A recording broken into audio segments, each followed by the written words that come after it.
Welcome to the Inside Out Money Podcast. Can't even recognize this place. Too many pieces of our past mistakes. Hi, I'm Maggie, and I believe real change starts from the inside out. So let's work together to improve our money and our lives from the inside out. We will explore all things money and our relationship with it. Join me each week with a rotating set of co-hosts, friends, and interviews. Let's jump in. This time, we going round and round and round and round and round. Hey, Greg. Hey, Maggie. How's it going? Doing pretty well. How are you? I'm good. I love you.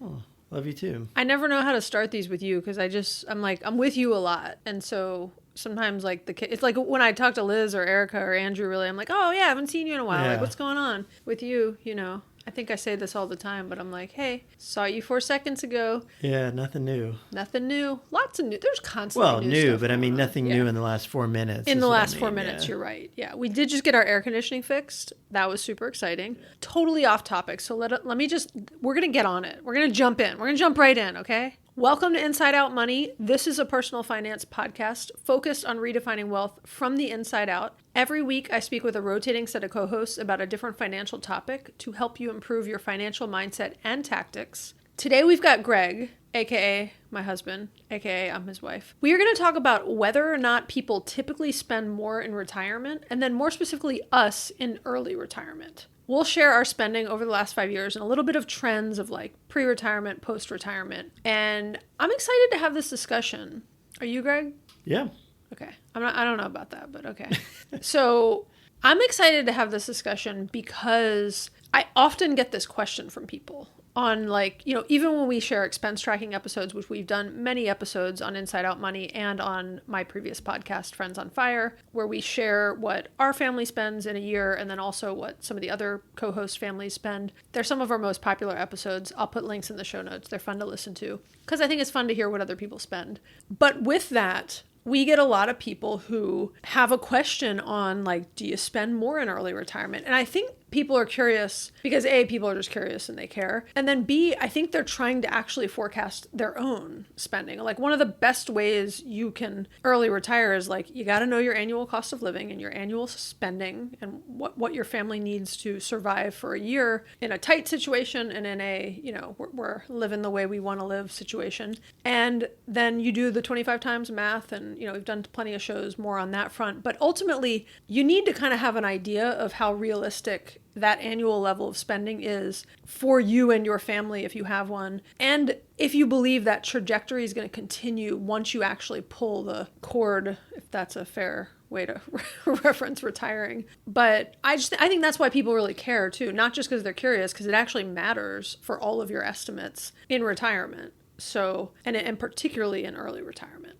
Well, yeah, and it's kind of interesting for me even looking back at these numbers because every time we do an annual review or a 6-month review, we reference the prior year, but this is the first time we've really kind of looked at 3 or 4 years of spending. Yeah. So it's kind of interesting to me just to see how our spending has changed over the years. And we had to dig back in some old files to even find some of this, but we really only fully started tracking our spending in 2020. That was the first full year where we had good, clean data by category. So we're really 4.5 years into tracking our spending. We didn't track our spending prior to that, which, guys, just a reminder for everyone, it is never too late to start tracking your spending. We did it in our late 30s, a few years before we decided to early retire. And that was really important data for us on a number of fronts. But let's jump into this. So what I think is a very common misconception is that I would always hear from people and they would always ask well, I hear you'll spend less in retirement. Is that true? And just intuitively, that doesn't make sense to me. It doesn't, right? It doesn't, because I know when I'm busy working, I'm making money and I'm not spending it. And you're busy. I mean, just think about weekdays, you spend less money usually than you do on weekends. Because on weekends, you're sitting around and you're like, let's go eat out. Let's get a coffee. Let's do this. So intuitively, that sounds funny to me. But. Yeah.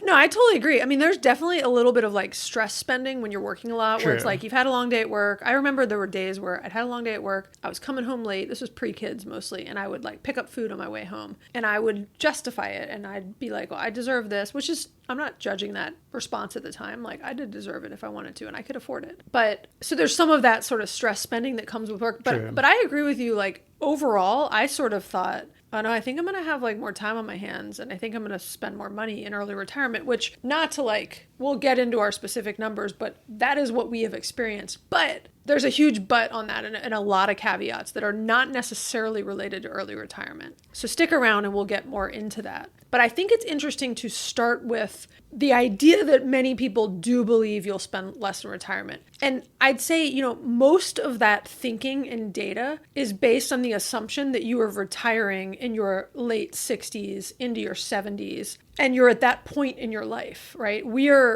retired like, you know, at our peak, Greg, right? I was 41. You were 44? No, you were 43. The day after we retired, you turned to 44. Yeah, right. I would just like credit for knowing that because I have a terrible memory. So, okay. The other day I was somewhere and they asked me for your birthday. Where was I? Oh, it was like the doctor's office because our insurance is in your name. It was the dermatologist. And she was like, are you the primary card holder? I was like, no, it's Greg. And then she was like, what's his birthday? And I was like, I opened my phone and the other lady was like, you don't know his birthday? And I was like, don't tell him.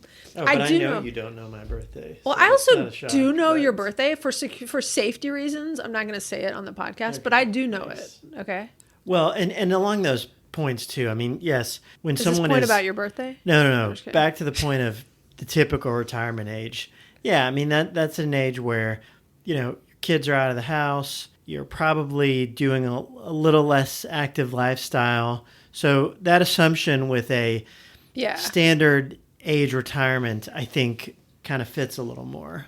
Yeah, totally. And there's this thing that I just learned about the other day called the retirement smile. Have you heard of it? Not until you mentioned it. Okay. So here's what it is. And picture a graph of a smile, like, you know, high on the top, goes down. I'm drawing a smile for Greg and everyone. Goes down and then comes back up.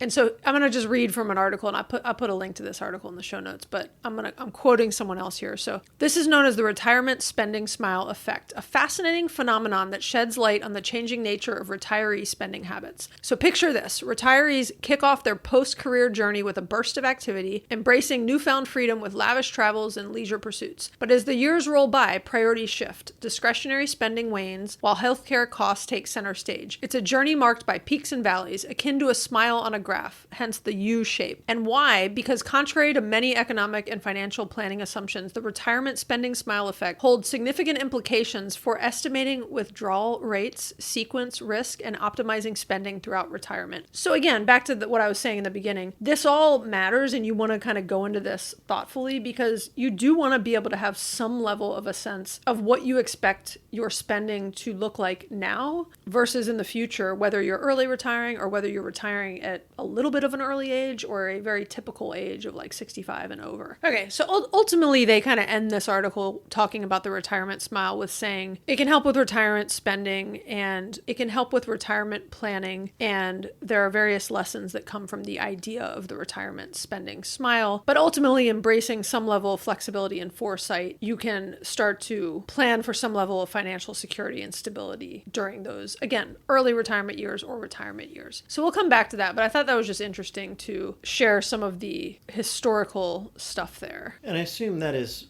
more around traditional retirement age as well, that data or that It is. trend of... It is, yeah. I mean, I did a little bit of research, and by that it means I like typed some questions into Google and then also went to AI and asked some questions. But yes, I think where there is most of the research that's ever been done is on the traditional retirement age, which again is why we do things like have this podcast to share an actual early retirement example. And I was listening to a 2 Sides of Fi, which is a podcast I really like, episode the other day while I was on a run.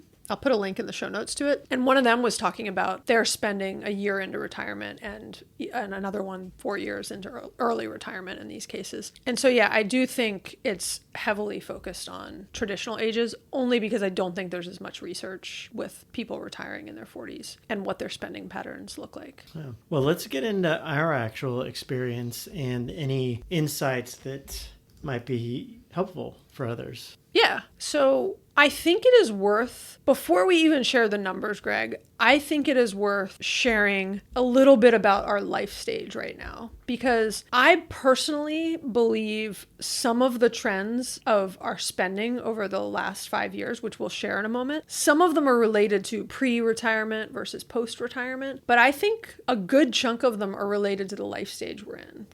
Would you agree with that? I think it's a mix, but yeah, I do think the age of our kids especially is a big factor in our spending. Yeah. And I mean, you're right. It's like a yes and. So I'll say what I mean by that. So at this point, we've got 3 kids that are in the 12 to 15 age range and almost 16. And I'm noticing anecdotally more than data wise, but I could back this up a little bit with some data, that teenagers are just more expensive. I think there's a little bit of time I think there's the early years of like pre-kindergarten where you've got a lot of kids, there's daycare costs that are really high. And once they get into school, it's like a huge... Yeah, all of a sudden, depending on how many kids you've got an extra $20,000 a year, an extra $40,000, sometimes an extra $50,000, $60,000 if you've got a few kids that are young and in daycare, and depending on what kind of, whatever you have them in. So there's that. Then you go through like a sweet spot, which is like, kindergarten to, I'd say like up to middle school. Grade, even. Yeah, 4th, 5th grade.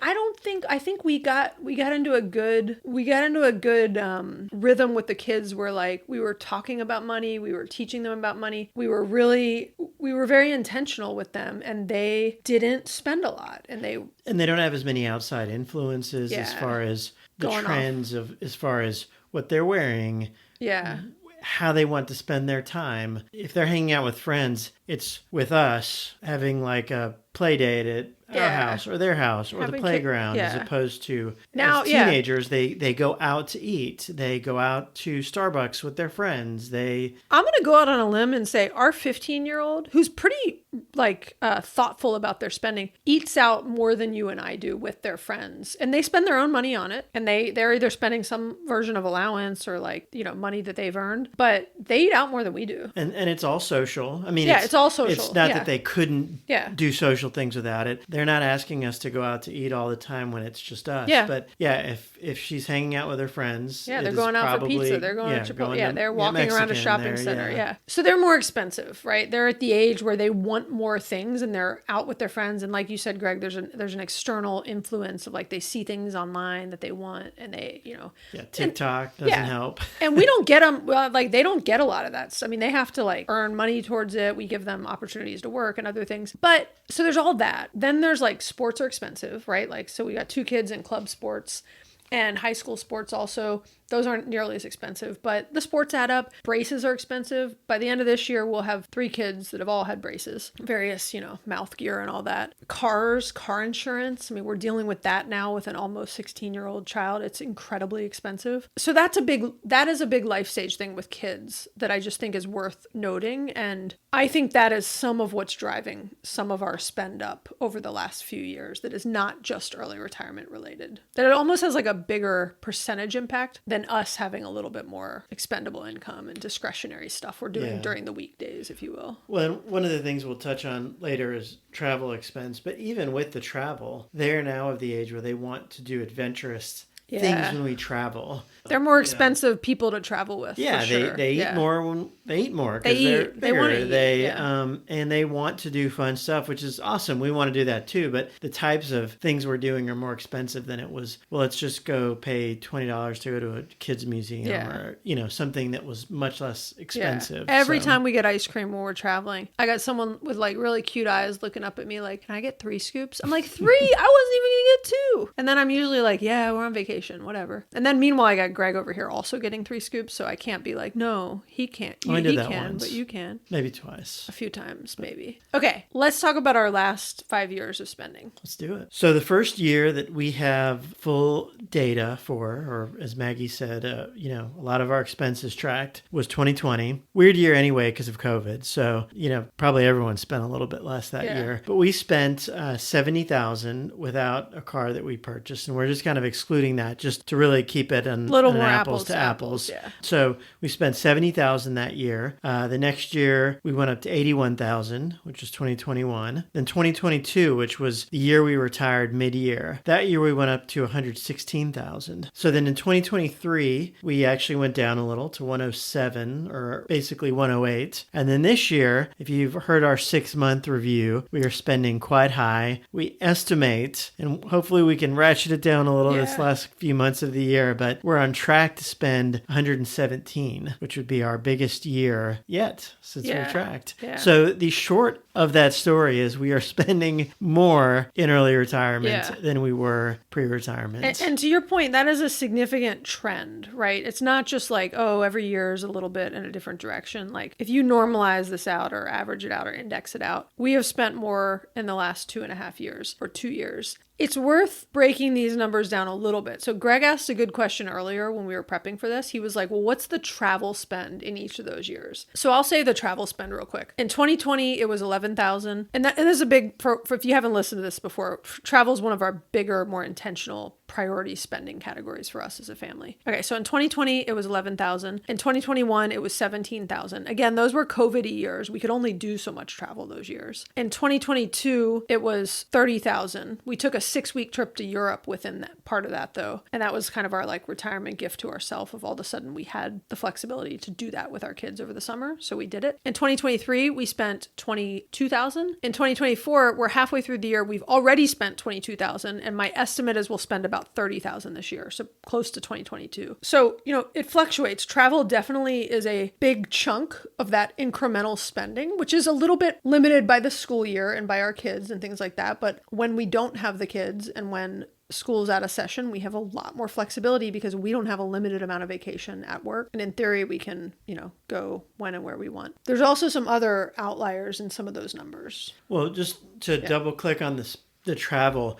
my reason for asking was, in my mind, I thought, I bet when we take travel out, we're actually spending the same. It's just the travel is the only thing that's gone up. Well, I was wrong. Even when you take travel out, we are spending more than we were in early retirement. So that was my little hypothesis, was thinking it was only travel that was growing. Well, it's not only, but you're right. Your hypothesis, I'd say, was like at least half right. I mean, at least half of the incremental spend is travel. Right. I mean, we spent 2 to 3 times as much on travel in the last, 2.5 years than we did in the couple years before that. But even excluding that, we are spending more. Yes. So, but that does take up some amount of the incremental spend. And then a big chunk of the additional incremental spend is medical. So, in 2022, we spent half a year working, which made us not eligible for any subsidies on the marketplace. And then we spent half a year on Cobra, which was incredibly expensive for both of us. And we had some medical stuff. So between 2022 medical being really expensive with Cobra and other stuff, and then in 2023 and 2024, we've had some pretty big medical spends between, like, I had braces, another kid had braces. I had LASIK surgery. You had LASIK. I had a jaw thing that I dealt with, I think, in 2022, which added to that year a lot. So it's like every year we've had like 5 to 10,000 in incremental medical expenses. That's adding a lot to it. So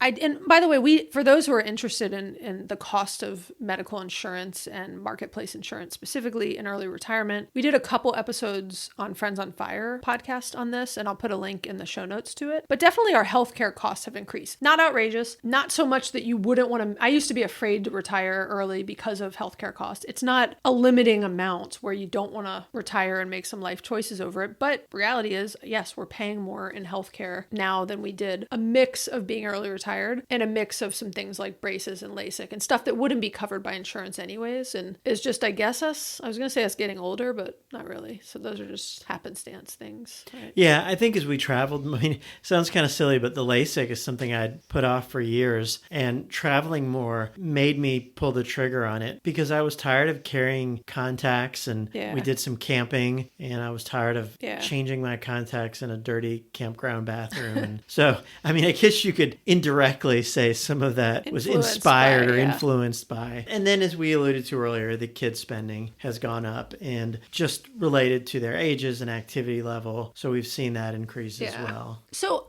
I mean, I think the answer to the question of, is life more expensive in early retirement? I would say yes. And look, for us, we wanted to be very transparent that some of it is obviously a focus on the word early. So it's because we're early retired. We've got the time and the health and the means and everything else to travel. Some of it is also life stage, right? Of, again, the kids' stuff is more expensive than it was the previous few years and the previous 5 years, perhaps. But some of it, which I would say is a small percentage, Greg, is truly related to like having more time at home and like going and doing stuff on weekdays. That to me, ultimately, if you look at our overall spend, that might be an incremental $5,000 in here if I really had to put a number on it. So to me, it's not a like massively high number. It's mostly the travel, which also is early retirement related. And yeah, I say it's early retirement related, but if I was still working a stressful job, I'd probably be justifying less travel, but more expensive travel. So I might be spending the same amount. I could be wrong. But yeah, so yeah, we're spending more in early retirement. And again, this is one family's experience. Yes. It's not this is just an anecdotal experience. And it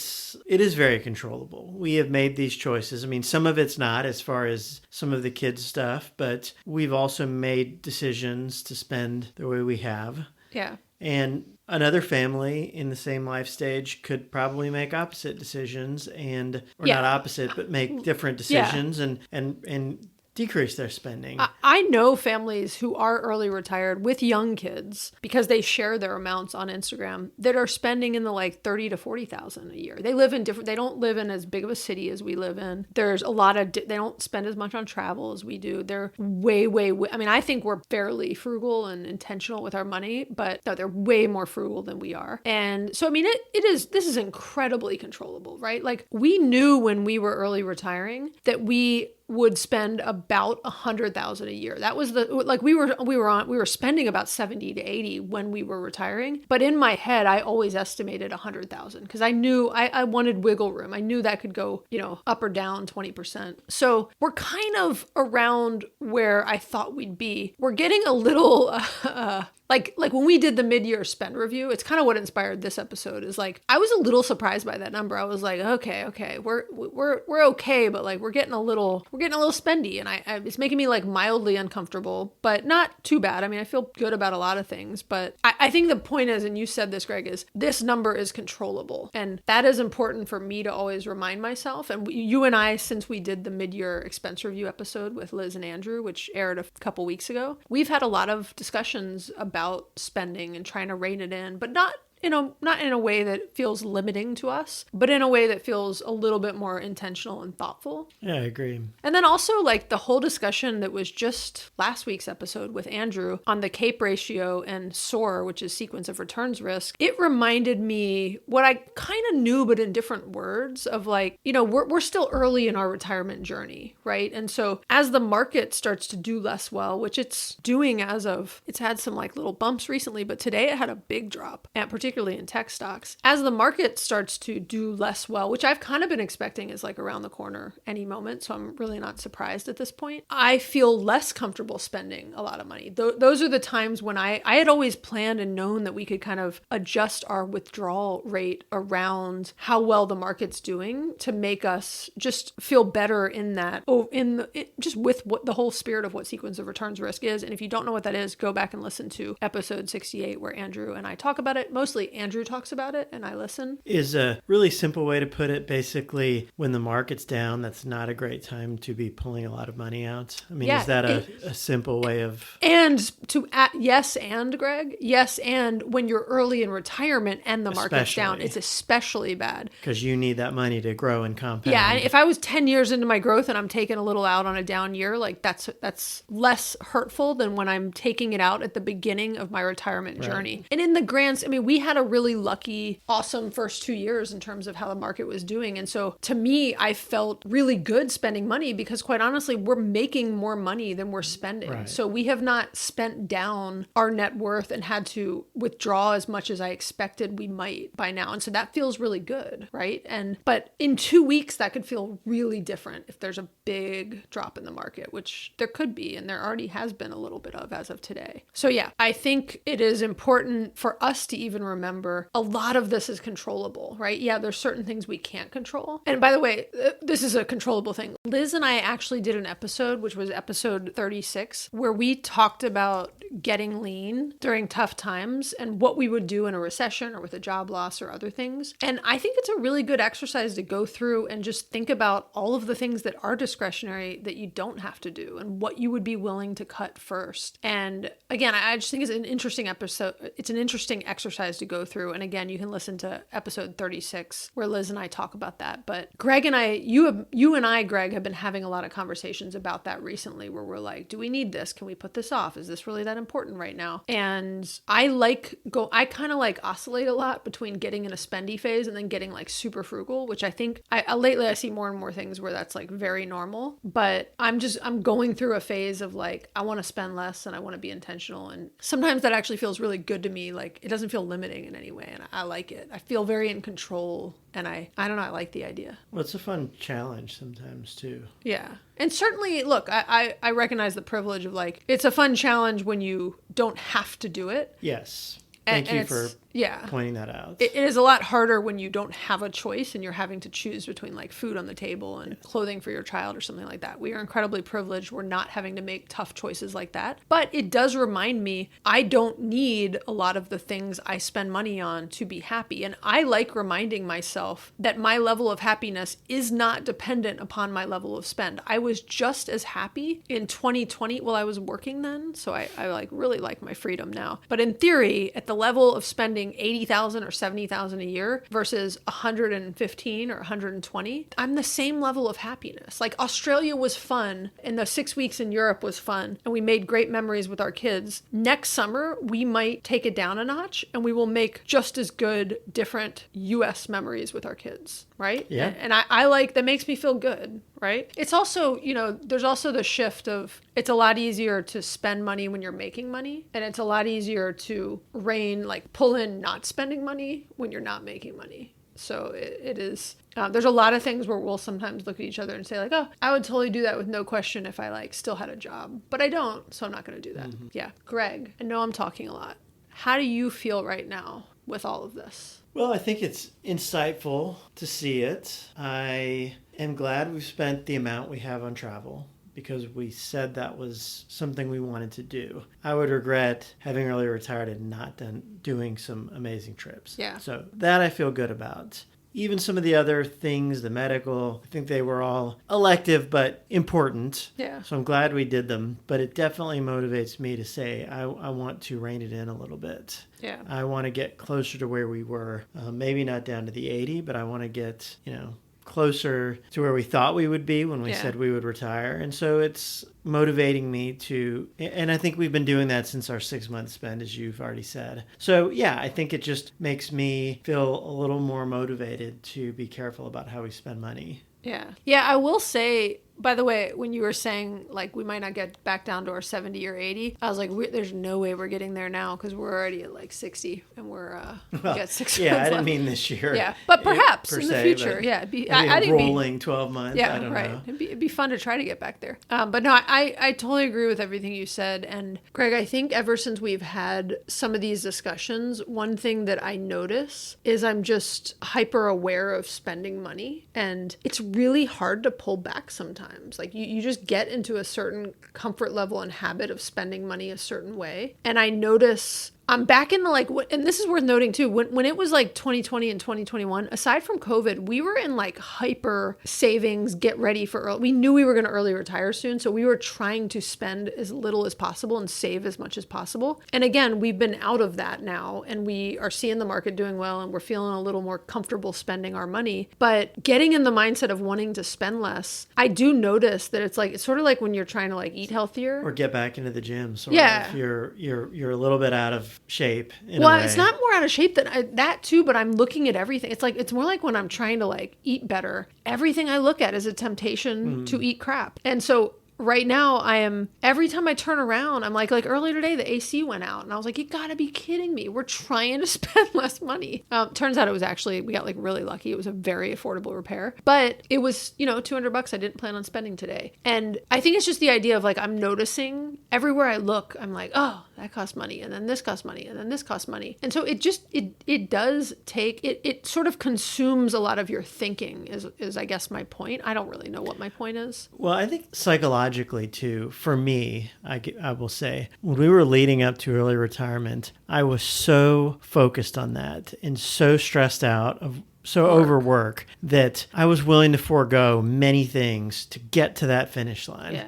And every time I didn't spend something, I would say, yeah, but I'm going to be retired and I'm going to be happy all the time, every day, all day when I'm early retired. Yeah. And then you get early retired. And as we've talked about in some of our other episodes, you get some of the ennui and the listlessness and you're happier. You're certainly You're less less stressed. stressed. Yeah. But you aren't just magically happy all the time. Yes, exactly. And so that real tangible motivation of I've got 6 months to go. And so I can Yeah. eat ramen noodles every night because I'm about to retire. So I don't care. Yeah. I can spend so little. And that short-term goal goes away and then you have more time. And so it is harder, I think, sometimes psychologically for me to not spend when there isn't this. I mean, someone could say, yeah, but you might run out of money. Isn't that? Yeah. Yeah, but that horizon's kind of far out Yeah. there. It's not like early retiring where I got You're 6 so months close, and I'm yeah. so close. So Yeah. maybe that's some of kind of thinking through it is Yeah. why it's easy to get into less good habits, for me at least. Yeah. Well, I mean, yeah, back to what we talked about multiple times. Like, we're not distracted by work. We're sort of here and present and around. And I notice more things to spend money on because I have time to like look around and be like, oh, I could fix that. I could, I should change that. This has, there's just, I'm here and I notice a lot of stuff. And the targeted marketing's getting better and better. Man, Instagram, I can't handle the stuff. They show me that I never knew I needed. Okay, we can talk about this forever, but yeah.